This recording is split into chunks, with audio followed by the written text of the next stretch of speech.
Nous méditons l'Évangile selon saint Matthieu au chapitre 9 des versets 14 à 17. Le sens des actions du chrétien. En ce temps-là, les disciples de Jean le Baptiste s'approchèrent de Jésus en disant : « Pourquoi, alors que nous et les pharisiens, nous jeûnons, tes disciples ne jeûnent-ils pas ?» Jésus leur répondit : « Les invités de la noce pourraient-ils donc être en deuil pendant le temps où l'époux est avec eux? Mais des jours viendront où l'époux leur sera enlevé. Alors, ils jeûneront. Et personne ne pose une pièce d'étoffe neuve sur un vieux vêtement, car le morceau ajouté tire sur le vêtement, et la déchirure s'agrandit. Et on ne met pas du vin nouveau dans de vieilles outres. Autrement, les outres éclatent, le vin se répand, et les outres sont perdues. Mais on met le vin nouveau dans des outres neuves, et le tout se conserve.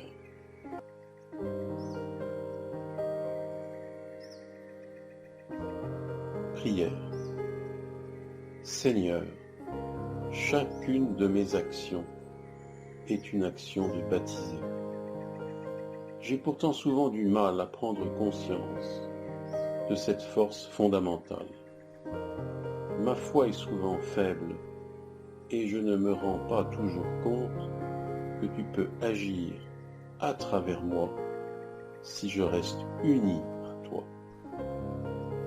Demande que la foi soit le roc qui donne un sens à toutes mes actions.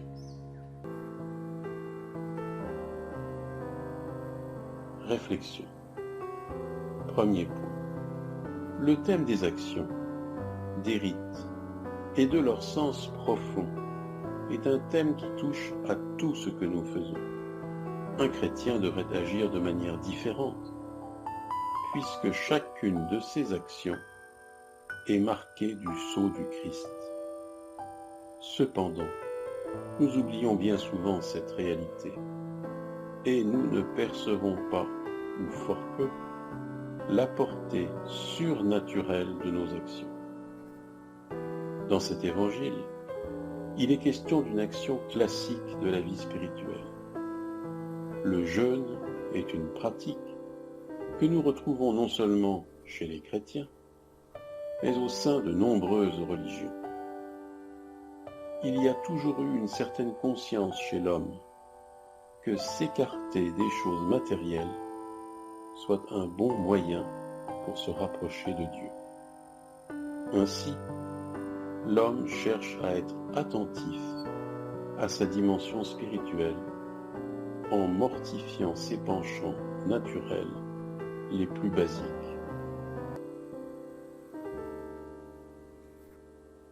Deuxième point. Jésus ne remet certainement pas en cause la nécessité et les bénéfices du jeûne. Cependant, il semble évident que si ces pénitences ont pour but de nous rapprocher de Dieu, elles deviennent inutiles pour les disciples qui vivent au contact de Jésus-Christ, vrai Dieu et vrai homme. Les moments que les disciples ont vécus avec le Christ ont été réellement des moments privilégiés. Et, comme chrétiens, nous pouvons être un peu jaloux de ces hommes et de ces femmes qui ont partagé des moments avec le Christ. Il est cependant bon de considérer que, pour toutes ces personnes, il y a eu un avant et un après. Il a certainement été très difficile pour les disciples de vivre leurs fruits de foi après l'ascension, et ils ont dû réadapter leur façon de prier, de vivre et de concevoir leur relation avec le Christ. On met le vin nouveau dans des outres neuves, nous dit le Christ.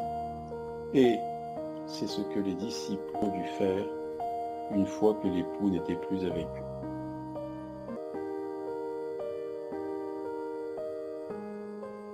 Troisième point. le chrétien doit se poser la question des changements à opérer dans sa vie et comment ils peuvent et doivent toucher les différents domaines de sa vie.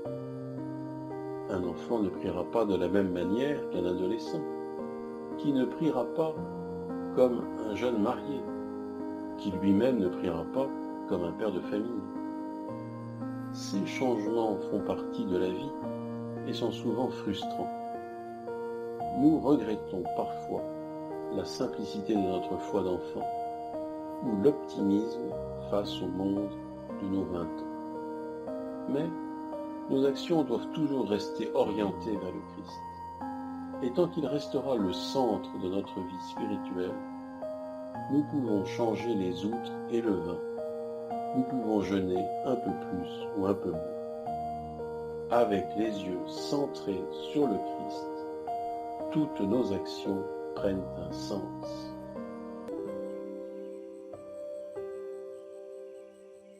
Dialogue avec le Christ. Seigneur, viens changer mon cœur. Donne-moi une foi vivante qui sache entrer en relation avec toi. Une foi qui anime chacune de mes actions, afin de vivre avec toi et pour toi dans une relation authentique. Résolution. Accomplir les bonnes actions ordinaires avec la foi, que le Christ leur donne une valeur salvifique.